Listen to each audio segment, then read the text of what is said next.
Santo Deus, a gente não tem muito o que falar para agradecer o Senhor, não, a não ser dizer muito obrigado. A gente está vivo. Nosso coração está batendo sem a gente merecer. A gente tem tempo, tem esperança. A gente é cheio de perspectiva. A gente pode sonhar com a vida eterna. A gente pode sonhar com um ano, mesmo enfrentando muitos problemas, mas um ano que a gente sabe que o Senhor vai estar com a gente não merece nada disso. A gente não merece nem colocar a cabeça no travesseiro e dormir em paz. Mas ainda assim o Senhor vai dando isso de presente para a gente. Muito obrigado. O Senhor ainda dá para a gente agora a chance de ouvir o Senhor falar com a gente.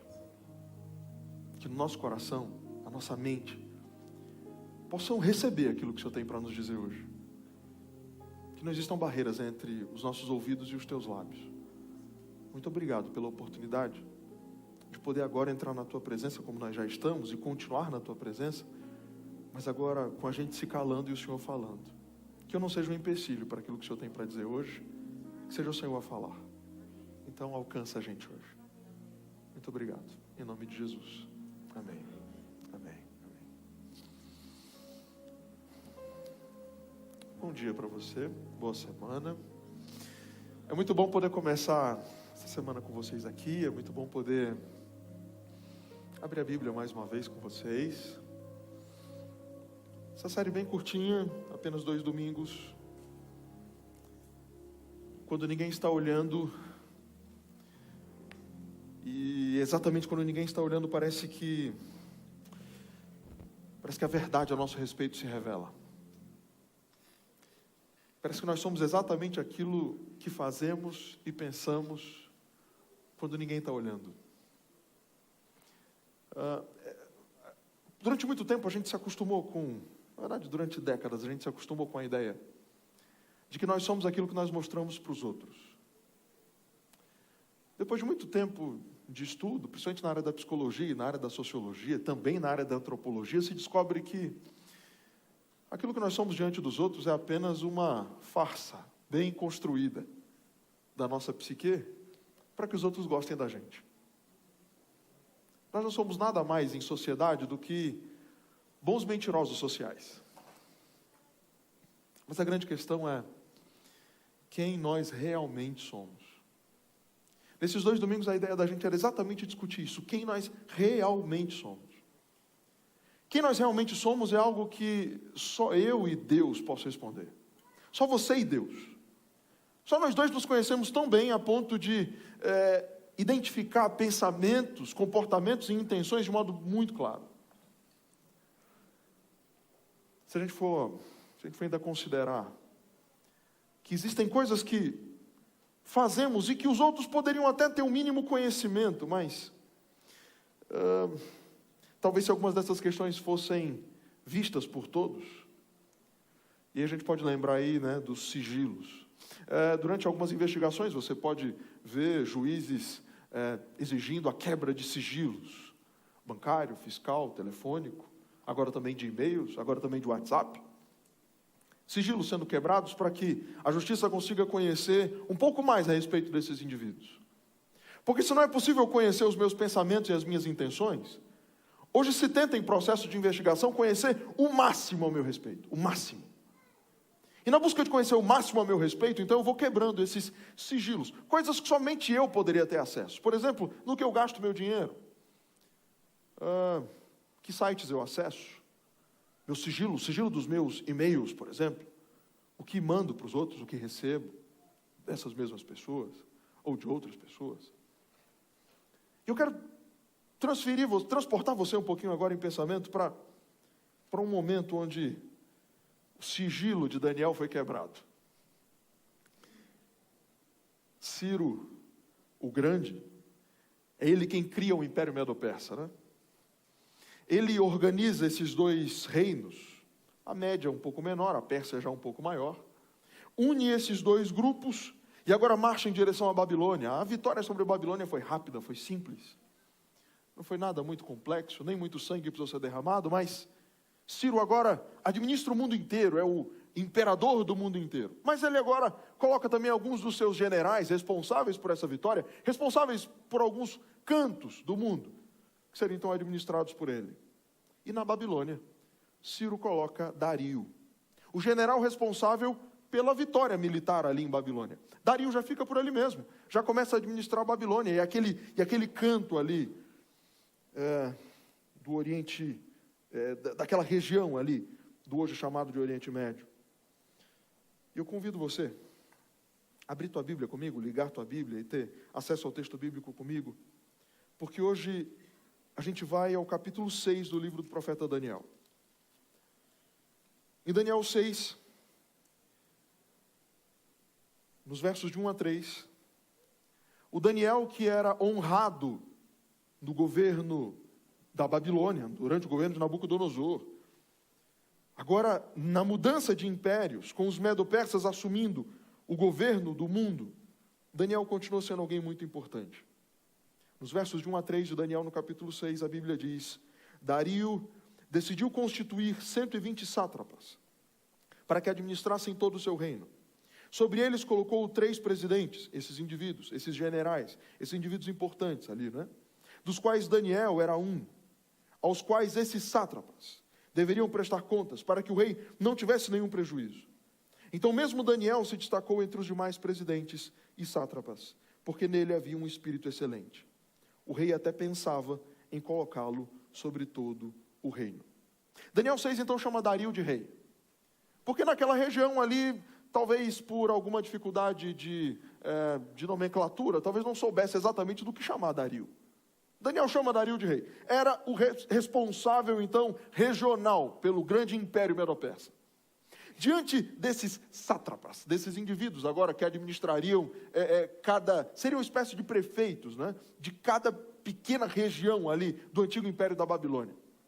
Desses prefeitos, governadores seriam colocados 3, chamados aqui de presidentes. Daniel seria um deles. Mas Dario olha agora para Daniel e diz: cara, esse cara é tão bom, ele é tão competente, que ele podia assumir o meu lugar. Ele podia estar exatamente ocupando o lugar que eu ocupo. Ele é alguém com características tão diferentes que, talvez o governo não estivesse em mãos melhores do que nas mãos de Daniel. Política, desejos, sonhos, disputas. Não sei se você vive num ambiente assim, onde agora na busca por um espaço mais relevante, quer seja na sociedade, quer seja numa empresa, quer seja num comércio, quer seja numa área comercial, a disputa de mercado leva agora as pessoas a usarem todo tipo de estratégia para tentar se colocarem numa posição de sucesso. Talvez você já tenha lido, visto ou vivenciado uma disputa tão tremenda por determinado espaço ou por determinada função, que faz agora com que os indivíduos que querem ou desejam aquele papel, aquele lugar, agora fazem de tudo para puxar o tapete um do outro e dizem que isso é a política do mercado, né? Onde prevalece o mais forte. Dizem que o mercado é igual a selva, só os mais fortes prevalecem. E dentro do processo do mais forte, destruir os outros é algo comum, e usar todas as armas comuns ou possíveis para passar em cima dos outros, é usada normalmente por muita gente. Dentro desse processo de usar todo tipo de arma, estava o desejo desses outros governadores e sátrapas aqui, desses indivíduos responsáveis pela administração, então, do Império Medo-Persa, especialmente na região da Babilônia, olharem agora para Daniel e dizerem: Dario está gostando de você, né? Bem, pois agora a gente vai virar a tua vida do avesso. Vamos sacudir, ver se cai algum podre. Nós vamos revirar a tua vida agora, brother. Nós vamos fazer, olha, não vai ter sigilo de área nenhuma da tua vida. A gente vai te investigar, a gente vai colocar detetive atrás de você. Nós vamos olhar para a tua vida em mínimos detalhes. E o texto de Daniel, no capítulo 6, nos versos 4 e 5, me apontam isso. E o texto agora diz: então os presidentes e os sátrapas começaram a procurar um pretexto relacionado com a administração do reino para poderem acusar Daniel. Mas não conseguiram encontrar esse pretexto, nem culpa alguma, porque ele era fiel e não se achava nele nenhum erro, nem culpa. Então esses homens disseram: nunca acharemos um pretexto para acusar esse Daniel, a menos que procuremos algo relacionado com a lei do Deus que ele adora. Não sei se você está entendendo o peso desses dois versos, não. Amigos, o cara foi investigado. Olharam para todos os detalhes da vida de Daniel. Olharam para tudo que Daniel fazia quando ninguém estava olhando. Olharam para todas as marcas, todas as digitais da vida de Daniel. Abriram todas as caixas pretas da vida de Daniel. E não acharam nada. Nada. O que as pessoas achariam se abrissem todas as caixas pretas da tua vida? O que elas achariam? Alguns anos atrás, eu vivi uma das experiências mais dolorosas da minha vida. Na saída de um culto, num sábado de manhã, igreja cheia, 2 carros da Polícia Federal na porta. Pessoas que eu admirava muito, amava muito, faziam parte da minha comunidade. Ao sair do culto e depois de eu cumprimentá-las, um policial federal dá voz de prisão para uma família inteira. Pai, mãe e filhos. 5 pessoas, muito bem quistas em toda uma comunidade, presas ao final de um culto. E o que a investigação apontava é que era um conjunto de coisas que aparentemente não teriam problema algum de serem feitas. Eles apenas tinham uma empresa de turismo e que usavam alguns instrumentos para conseguir recursos através de milhas. Então, não teria muito problema com isso. Será que teria problema? A gente só está ganhando um instrumento, a gente só está tendo um instrumento aqui para conseguir dinheiro. Dinheiro é problema? Cara, ganhar dinheiro não é problema. E sabe o que mais? A oportunidade está aí, está posta, né?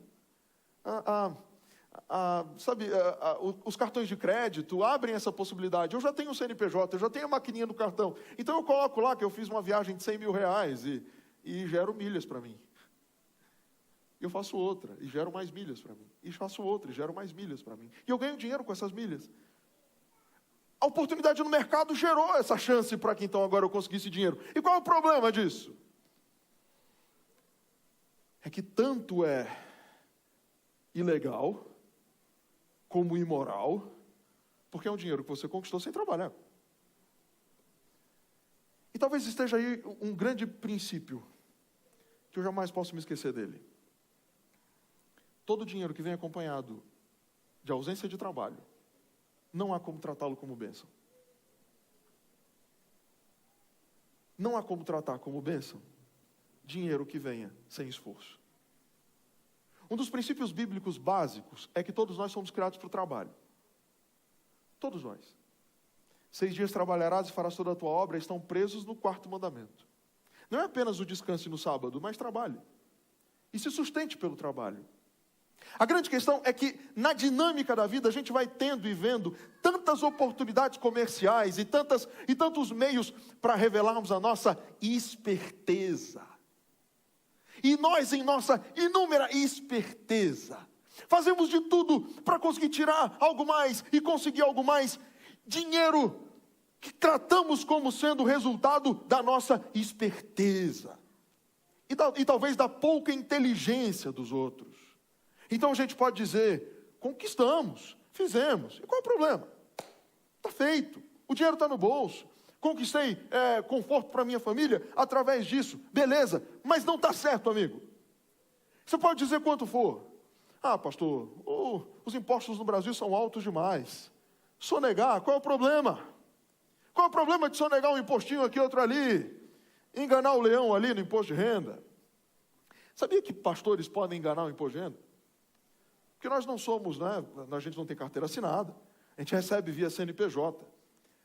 E durante um longo tempo da vida ministerial de muitos colegas, havia um meio de burlar o imposto de renda fazendo livro caixa, que é um meio de tentar dizer que você é um empreendedor ali, né? Uma espécie de modo de burlar o imposto de renda. Sabe qual é a coisa triste no meio desse processo? Foi ter visto depois, numa sequência, inúmeros colegas caindo na malha fina. Porque a ideia era boa, sabe? A restituição do imposto de renda é muito maior quando você faz livro caixa do que quando você apresenta que, de fato, você está ganhando via um CNPJ. A igreja é uma empresa regulada e paga o nosso salário. E a gente tem ganho real de CNPJ. E é recolhido ali nosso imposto de renda na fonte. Eu estou te dizendo isso porque as crises morais que você passa, eu também passo. Eu também tenho meios de ganhar dinheiro que eu não posso ganhar. E a tentação que vai sobre você também vem sobre mim. E para todos nós, há tanto elementos jurídicos, há delegados da Receita Federal, há Polícia Federal, há muita gente interessada em, diante de algumas questões, revirarem a nossa vida do avesso, sacudirem a gente, abrirem nossas caixas pretas, olharem para todos os detalhes de nossa vida, e tem muita gente que está em busca de ver um crente ser revelado como um grande hipócrita, alguém com seus problemas e seus podres guardados. Porque do mesmo jeito que os prefeitos e sátrapas aqui com Daniel, tem muita gente com muita vontade de te ver cair. E às vezes a gente dá um empurrãozinho, né? Às vezes facilitamos muito a vida das pessoas. Nenhum crente deve ter inimigos.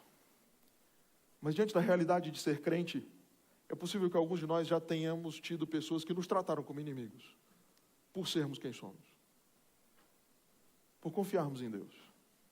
A minha grande pergunta para você é: quando esses indivíduos olham para a tua vida, em busca de coerência, o que eles encontram?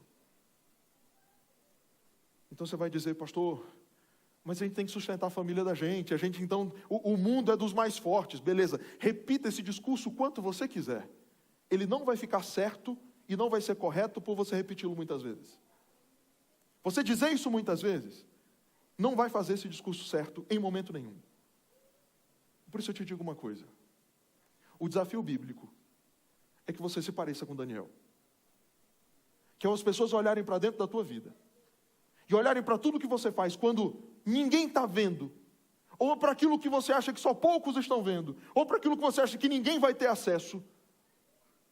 Saiba um dia, talvez alguém venha querer ter acesso, e quando tiver acesso, o que essas pessoas verão?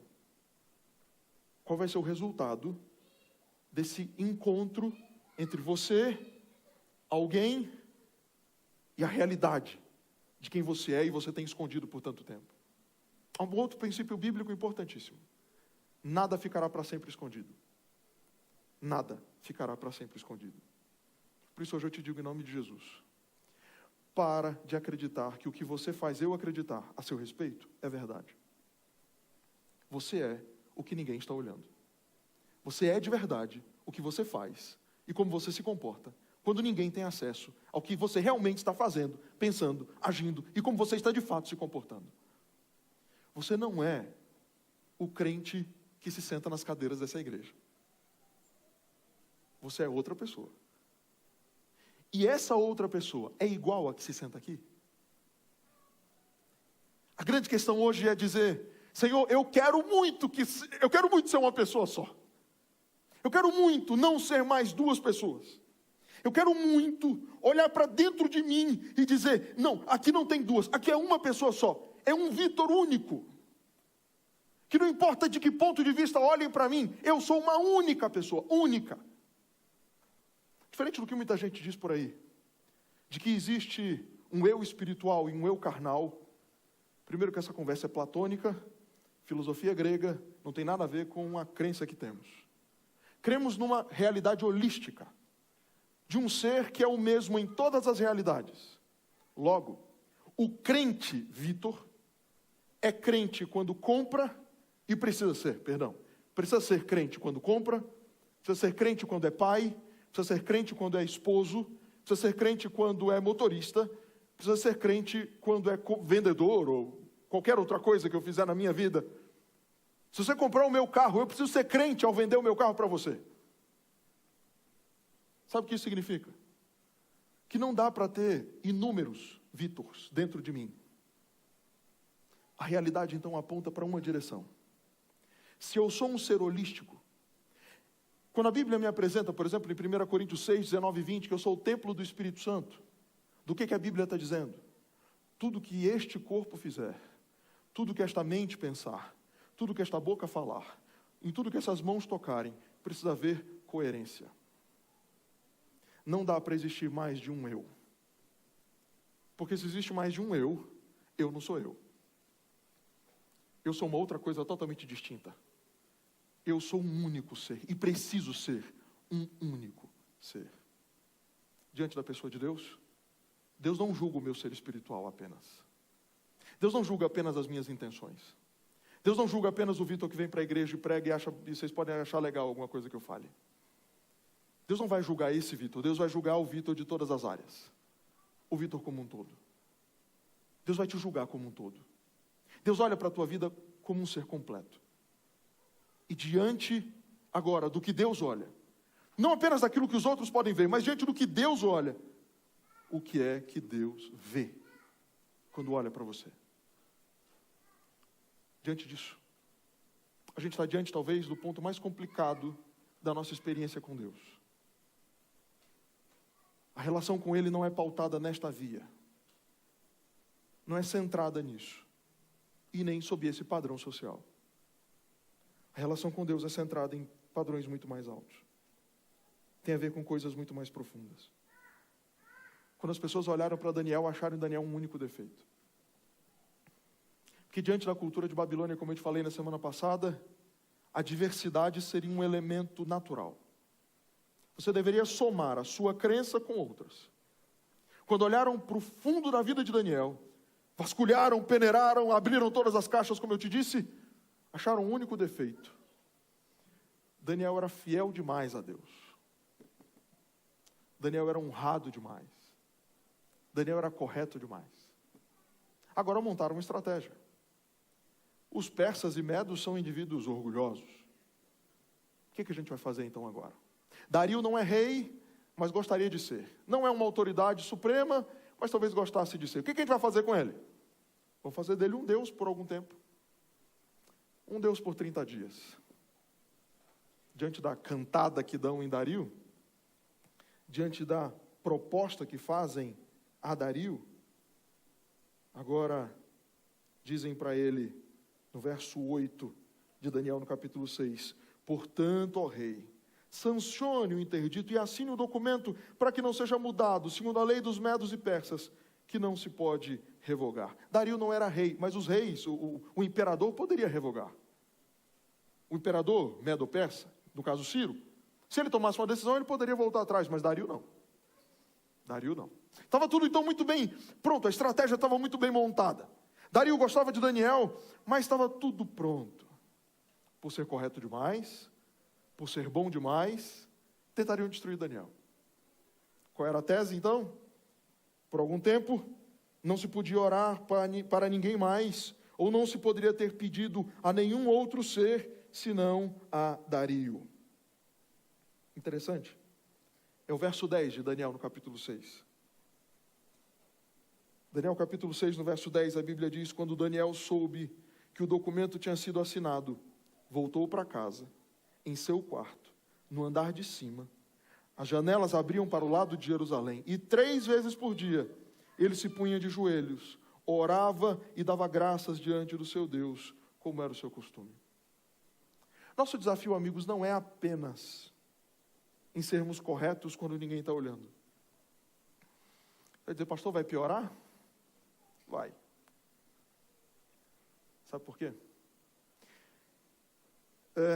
Eu já ouvi algumas pessoas escreverem e falarem isso publicamente, inclusive, julgando Daniel como não tendo sido alguém inteligente. Porque indivíduos inteligentes, diante da lei de Dario, cara, fecha a janela.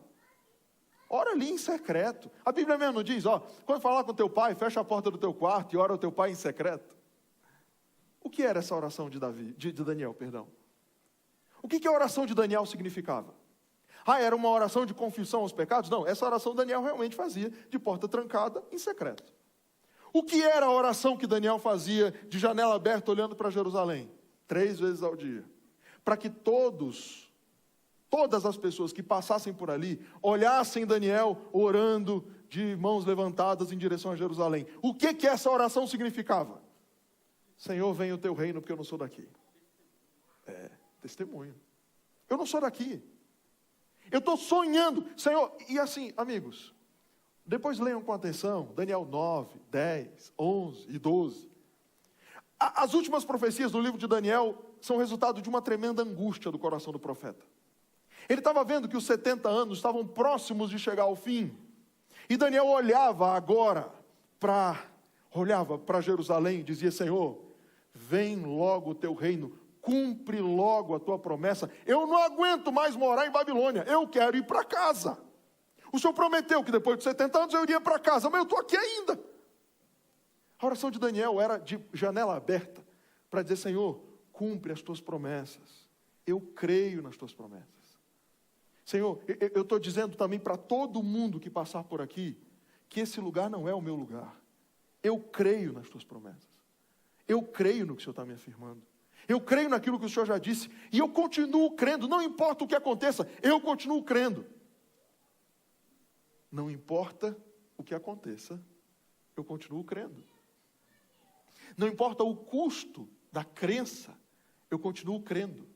A oração de Daniel, então, não podia ser de janelas fechadas, porque ela era uma declaração de fé. De fé na promessa do Deus que prometeu. Ah, pastor, mas será que Daniel não podia usar outro instrumento? Cara, não sei, Deus chamou para ele usar aquele. Ali ele estava usando toda a fé e convicção que ele tinha nas promessas que Deus já havia feito. Toda a angústia de Daniel, de em que momento ele voltaria para casa, estava exposta naquela oração. O problema é quando a gente quer condicionar a nossa fé também, né? E talvez para ser mais benquisto pelo nosso ambiente. Talvez seríamos capazes de fechar a janela para que ninguém visse. Diante das promessas que o Senhor já te fez, diante daquilo que Ele já te afirmou, diante daquilo que Ele já te disse, você ainda crê, não importa o que aconteça? Qual é o custo da fé? O custo da fé é fazer aquilo que Paulo chama, e o grande exemplo que Paulo dá para a fé, é botar o pé no escuro. Eu não faço ideia o que tem embaixo. O ponto alto da fé no livro de Daniel é Sadraque, Mesaque e Abednego, ou Ananias, Misael e Azarias, virando para Nabucodonosor. Se Deus quiser me salvar, bem. Se não, amém. Mas eu não vou me curvar à estátua que você levantou. Quer me jogar na fornalha? Fique à vontade. Daniel fez isso do jeito dele. Se em Daniel 3, os 3 amigos revelam a fé deles em Deus, dizendo: não importa o que aconteça, eu vou continuar adorando a Deus. Eu não vou aqui dar uma baixadinha só para que os outros me aceitem. Eu não vou aqui me curvar só um pouquinho para que, eu passe meio desapercebido no meio da multidão. Eu vou continuar de pé, porque eu tenho convicção sobre o que creio. Eu sei quem eu sou. E eu não sou, alguém que vai simplesmente alterar a sua fé por uma condição social, por um condicionamento do ambiente. Eu vou continuar tendo fé nas promessas que creio. Eu preciso continuar tendo convicção no que creio. Eu não posso ser condicionado pelo meu ambiente a quem eu sou. E eu te pergunto de novo, quem você é? Porque o que você aponta e faz quando ninguém está olhando revela exatamente quem você é. Pois ninguém estava olhando. Talvez ninguém tenha reparado ou tivesse reparado em Daniel orando. Mas há um momento onde o que está escondido também fica explícito, mas não só de ruim, mas também de bom.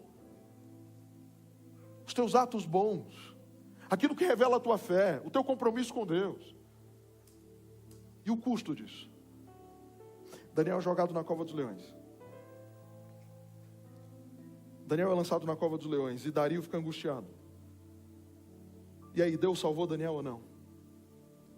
Deus salva Daniel. Por que Deus salva Daniel? Alguns anos atrás, alguns sacerdotes hindus mataram alguns pastores adventistas na Índia. Em 2015, 2016, foi um período muito crítico para a igreja adventista naquele país. Por que Deus não salvou aqueles pastores, como salvou Daniel? Por que Deus não salvou os mártires da Inquisição? Por que Deus não salvou os apóstolos da espada dos imperadores romanos?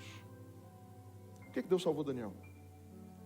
É importante que você saiba que todos eles, os pastores, os apóstolos, os mártires, morreram provavelmente em paz. É importante que você saiba que diante da palavra de Deus, mais importante do que essa vida, é a vida eterna. Exatamente por isso, o Salmo 116, no verso 15, vai me lembrar que Deus tem prazer na morte dos seus santos. Pode parecer loucura dizer isso, mas aqui na cabeça de Deus, quando eu uno isso, Apocalipse 14, no verso 13, do bem-aventurados que desde agora morrem no Senhor, porque descansam das suas fadigas, eu encontro o princípio absoluto unido. Para Deus, esta vida não é o ponto mais alto que eu posso viver. Diante disso, por que Deus salva Daniel? Porque indivíduos fiéis precisam ser expostos. Porque Deus usa a vida de indivíduos fiéis para, em momentos e locais específicos, revelarem grandemente o seu caráter e o seu poder. Deus não salva Daniel sem propósito. Nos versos de 25 a 27 de Daniel, no capítulo 6. Então o rei Dario escreveu às pessoas de todos os povos, nações e línguas que habitam em toda a terra: que paz lhes seja multiplicada. Faça um decreto pelo qual em todo o domínio do meu reino todos tremam e temam diante do Deus de Daniel, porque Ele é o Deus vivo e que permanece para sempre. O seu reino não será destruído e o seu domínio não terá fim. Ele livra, salva e faz sinais e maravilhas no céu e na terra. Foi Ele quem livrou Daniel do poder dos leões. É para que o nome de Deus fosse exaltado que Daniel foi livre. Deus cumpre os projetos e as ideias dele como Ele quer. Deus sabe exatamente o porquê e o para quê de cada realidade. Deus pode salvar para que o nome dele seja exaltado, mas Deus também pode promover o descanso para que o nome dele também seja exaltado. Diante de tudo isso que eu te falei hoje, volto a te perguntar: quem você é? Quem você é? O que está passando na tua cabeça agora revela quem você é. Os desejos do teu coração agora revelam quem você é. Aquilo que você começa a dizer para você mesmo enquanto eu estou falando agora revela quem você é. Revela os teus desejos. Pois bem, se diante de Deus hoje o que você quer é ser tão correto quanto Daniel foi, é ser alguém digno e honrado por sua correção, que te lancem na cova dos leões por orar demais,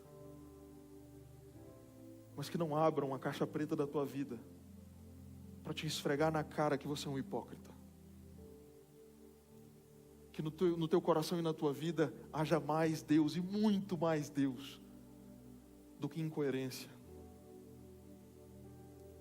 Hoje o meu convite para você é para fazer aquela olhada bem fundo de novo na tua vida, sabe? Talvez passar em revista o teu comportamento dos últimos meses e anos, para olhar agora para 2024 e dizer: Senhor, eu preciso fazer alguma coisa diferente com a minha vida. Não dá para continuar sendo do mesmo jeito. Não está legal. Eu queria muito que você hoje se incomodasse com a tua realidade, sabia? A pior coisa que pode acontecer com um crente, alguém que está começando a caminhada com Deus agora, ou alguém que já tem muito tempo de igreja, é entrar agora numa realidade de acomodação e de se acostumar a ser isso que talvez nós somos.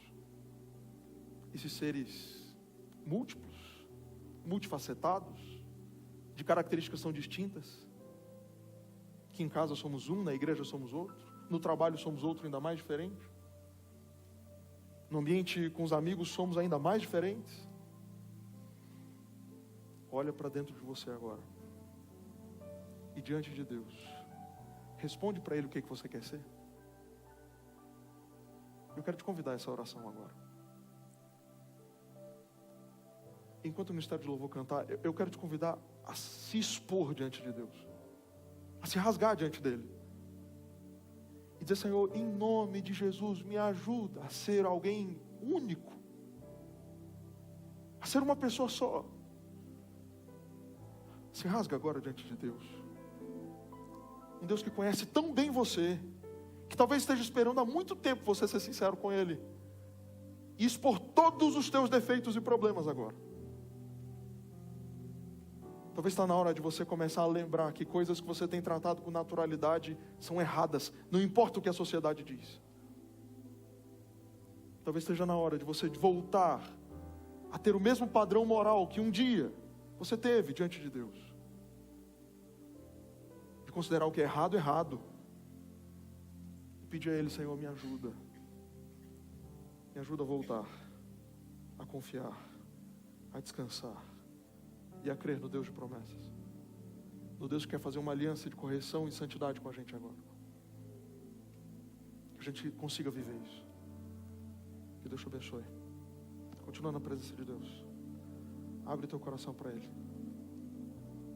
Enquanto a música acontecer, continua na presença dEle. Reafirma a tua fé nas promessas desse Deus. Descansa nele. Crê no poder que Ele tem de transformar você. Hoje é um dia novo para todos nós. Em nome de Jesus.